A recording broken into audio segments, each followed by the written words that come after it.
ఆదాయానికి మించి ఆస్తులు కూడబెట్టారన్న ఆరోపణల నేపథ్యంలో ఏసీబీ అధికారులు నీటిపారుదల శాఖ మాజీ ఈఎన్సీ మురళీధర్రావు ఇంట్లో నివాసంలో సోదాలు చేసిన పరిస్థితి కనిపిస్తుంది. వాళ్ళ ఉదయం 5 గంటలకు ఆయన నివాసానికి చేరుకున్న ఏసీబీ అధికారులు ఇంట్లో ప్రస్తుతం సోదాలు నిర్వహిస్తాను.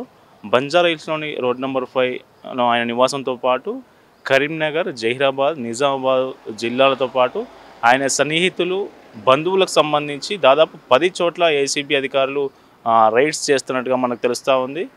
అయితే కాళేశ్వరం ప్రాజెక్టు నిర్మాణ సమయంలో మురళీధర్రావు ఇంజనీరింగ్ చీఫ్గా ఉన్నారు. ఇంజనీరింగ్ చీఫ్గా విధులు నిర్వర్తించారు.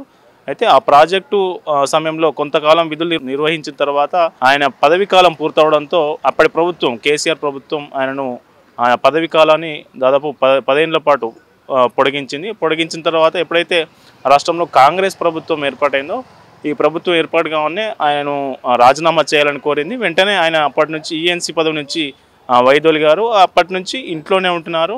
అయితే ఒకవైపు కాళేశ్వరం ప్రాజెక్టు నిర్మాణానికి సంబంధించి బీసీ ఘోష్ కమిషన్ విచారణ కొనసాగుతుండగానే ఏదైతే బ్యారేజీల నిర్మాణ లోపం సంబంధించి విచారణ కొనసాగుతుండగానే ఇప్పుడు ప్రాజెక్టు నిర్మాణ సమయంలో ఈఎన్సీగా పనిచేసినటువంటి మురళీధర్రావు ఇంట్లో ఏసీబీ సోదాలు చేయడం ప్రాధాన్యత సంతరించుకుందని చెప్పవచ్చు. ఈరోజు ఉదయం 5 గంటల నుంచి దాదాపు ఇప్పుడు ఒక 6 గంటల పాటు సోదాలు కొనసాగుతున్న పరిస్థితి కనిపిస్తూ ఉంది. ఆయనకు సంబంధించిన సెల్ ఫోన్లతో పాటు కీలక డాక్యుమెంట్లు కొన్ని ఏసీబీ అధికారులు స్వాధీనం చేసుకున్నట్టు తెలుస్తూ ఉంది.